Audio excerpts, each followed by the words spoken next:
ශ්‍රී ලංකා අනුක්‍රම ව්‍යවස්ථාවට එකතු කිරීමට නියමිත 20 වන ව්‍යවස්ථා සංශෝධනයට ඇතුළත් වන්නේ නව මැතිවරණ ක්‍රමයකට අදාළ යෝජනායි. මෙම නව මැතිවරණ ක්‍රමය සමානුපාතික හා කේවල යන මැතිවරණ ක්‍රම දෙකේම මිශ්‍රණයක්. මේ සංශෝධනය තුළ පාර්ලිමේන්තු ආසන සංඛ්‍යාව 225 සිට 255 දක්වා ඉහළ නැංවෙනවා.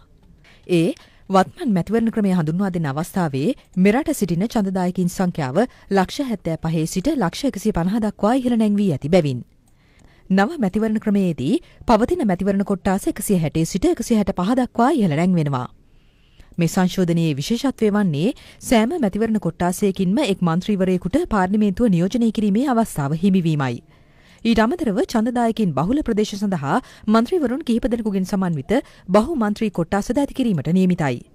මේ දෙක කිරීමේදී එනවා එක ප්‍රායෝගික ප්‍රශ්නයක්. ඒක තමයි දැනට ලංකාවේ නෛතිකව පිළිගන්නේ නැහැ ඡන්ද බල ප්‍රදේශ. ඒ නිසා තමයි කියන්නේ සීමා නිර්ණය කිරීමක් සිදු කළ යුතුයි කියලා. ඒත් එහෙම කරනකොට එන ප්‍රශ්නේ තමයි සීමා නිර්ණය කරන්න ගියාම ගොඩක් කලක් යනවා. ඔන්න ඕක තමයි දැනට දේශපාලන පක්ෂ වලට මතුවලා තියෙන කඹ හේතුව.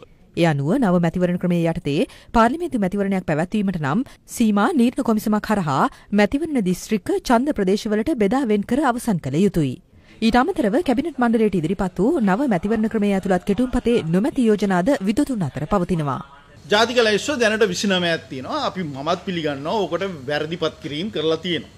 කිසිම වෘත්තීය සුදුසුකමක් නැති කොහෙවත් යන මිනිස්සුන් ඕකට පත් කරලා තියෙනවා. අඩු ගානේ අවධානය කරන්න ඕනේ මේ පත් කරන අයගේ වෘත්තීය සුදුසුකම් ඇයි අය පත් කරන්නේ කියලා ඒ අය ඒ ගැන ප්‍රකාශයක් ඒ කරුණු ජනතාවට දැන්විය යුතුමයි. මේ පත් කරන අයගෙන් අඩු වශයෙන් සෑම තුන්වෙනියාම පක්ෂයකින් පත් කරන කාන්තාවක් විය යුතුයි කියලා. මොකද ලංකාව ඉතාම සෝචනීය තත්ත්වයක් තියෙනවා කාන්තා නියෝජනයේ පැත්තෙන්. නමුත් ඒකත් ආශ්‍රයෙන් මම අවධාරණය කරනවා ඒක මගේ මතයක්. මම බලාපොරොත්තු වෙන එක එකතු වෙයි කියලා. නමුත් ඒක ඇත්ත වශයෙන්ම තියෙන සංශෝධනයේ නැහැ. සිවිල් සංවිධාන නියෝජිතයින් පවසන්නේ මෙම නව ක්‍රමයේ යටතේ මැතිවරණයක් පැවැත්වීමට කල්ගත වුවත් එය ශ්‍රී ලංකාවේ දේශපාලන සංස්කෘතිය වෙනස් කරවන්නක් බවයි.